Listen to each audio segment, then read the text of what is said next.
How to change username in Snapchat.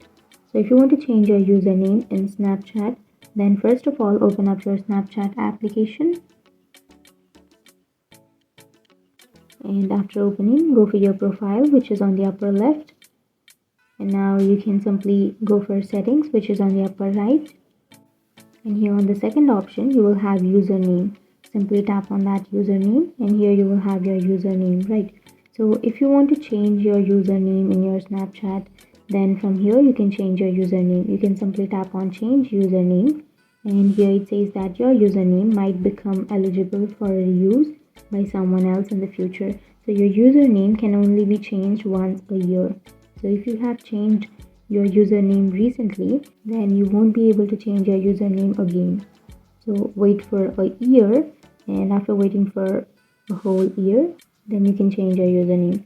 But if you have not changed it, then you can simply tap on that and you can remove that username, and then you can add another username.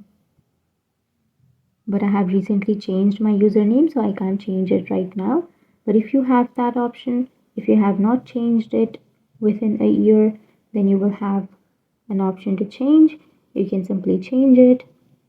So that's it. That's how you change your username. This is the process, and if you have any questions, feel free to comment below. Thanks for watching.